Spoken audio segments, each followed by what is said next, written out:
Taoiseach, I want to raise with you again to the absolute urgency for an emergency intervention by government to deal with the homeless situation in the country, and particularly in the capital city of Dublin, to deal with the fact that on our streets now, even last evening and in the winter count, about 168 adults on the streets, 800 children in emergency accommodation in hotels and rooms across the country.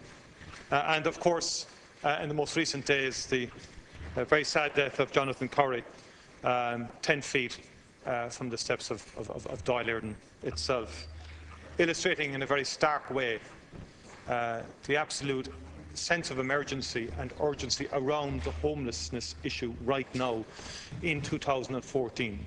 A problem that has escalated dramatically over the last 12 months, if you read Focus Ireland's assessment of it, or indeed the Simon community. And Taoiseach, I asked you this last week, and I raised the issue of the rent allowance, the rent cap, the inadequacy of same. And I outlined before that the article written by Kitty Holland in the Irish Times, which is a very well-researched article, detailing the appalling situation facing families and children, for example.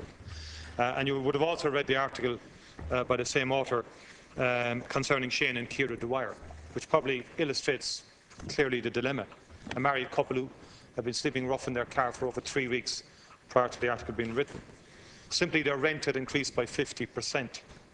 As a couple, they were entitled to $540 a month rent allowance.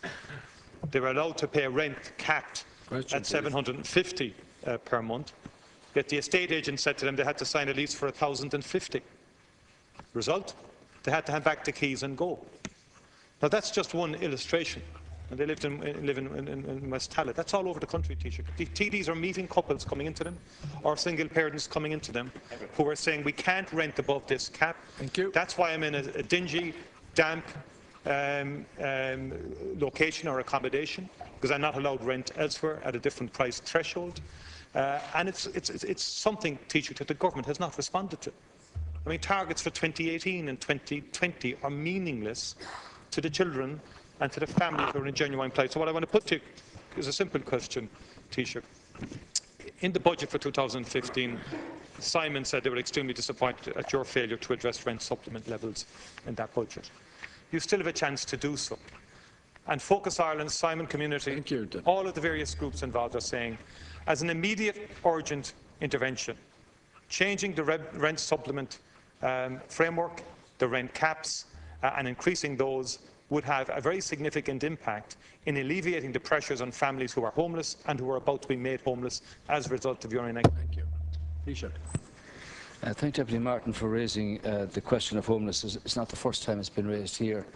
It's most distressing to find that a man died on the street over the last few days. I think everybody can agree that this is an issue that is not new, but it's been exacerbated in the last number of years in particular. I think it's also fair to say that the extent of monies being provided for the NGOs is significant, to put it mildly. But I think what's needed now is a follow-through to see that there's an effective response for people who are homeless. And these, as Deputy Martin is well aware, are in different categories. There are those who are on the streets. There are those who are in bed and breakfast. There are those who are in hotels, particularly with children, which is not an ideal situation by any means. In regard to the situation insofar as rough sleeping is concerned on the streets of Dublin, where the count has shown an increase in numbers, it's not actually a question of the allocation of money here. For instance, the arrangements are now in place to expand the number of emergency bed spaces. That's a total of 164 being sourced by Dublin City Council. 38 of those are already in place. Another 30 by the 8th of December, as later this week. Another 76 by the 15th of December, and a further 20 by the 5th of January. At the last count, as Deputy Martin is aware, there were 160 people sleeping rough in Dublin on that count. There are 655 vacant units in the hands of Dublin City Council that are being refurbished now and returned to use. Work has started on 245 of those and a further 410 over the next 4 to 6 months. The Housing First service for rough sleepers is underway in Dublin. That's a programme that's run by Focus Ireland and the Father Mike Very Trust, and that supports rough sleepers to find and sustain tenancies. Then there's the housing allocations, where the Minister's written to everybody, and the tenancy sustainment protocol. You're aware that an additional 10.5 million was made here for homeless people. Now, the Minister is calling them all together on a Thursday to talk to the NGOs, to meet with the Archbishop, meet with the Lord Mayor.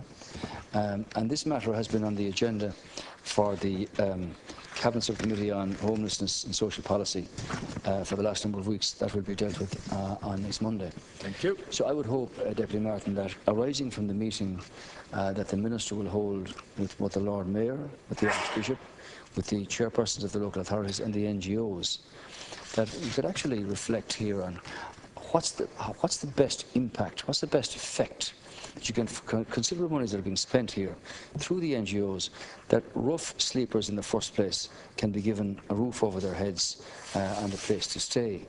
Now, from speaking to people, genuinely, some of these cases are so complex that it's very difficult to actually be able to say that you can get all the people off the streets. Some of them have particular problems, and as I say, I find it distressing for the man who lost his life in Molesworth Street. I recall, Count Corla, as you will as well, of a good lady who used to sleep over there in a box in Molesworth Street way back in the mid 1970s. Despite the efforts of all the agencies at that time, was very difficult to get movement to say, I want to stay in a hostel or in a place.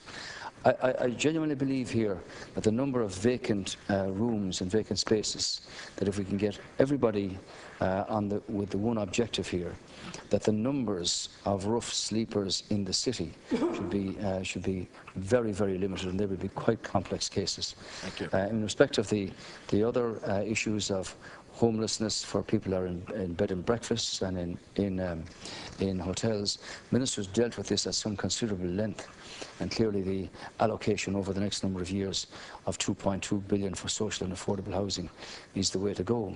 No matter what you do, you've got to build the houses, and that means planning permissions, it means income stream for contractors, and get the blocks and the houses in place. Thank you. Believe me, Deputy Martin, it's not the intention of government to see anybody homeless. It's a problem that's become exacerbated over the last number of years, and we have to try and deal with it in the most effective way possible. Deputy Martin. Taoiseach, I find your response incredible, to be honest.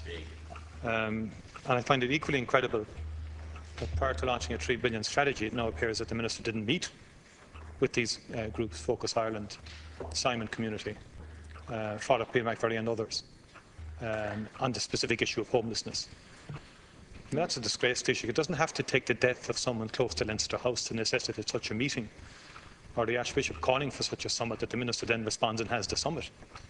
I mean, it's striking, Taoiseach, that your most significant policy initiative, apparently, if we're to believe everything we read in the media, was your statement on, was it Friday evening or whatever, I'm going to reduce the top rate of tax. I'm going to look after the very wealthy. That's my #1 policy priority.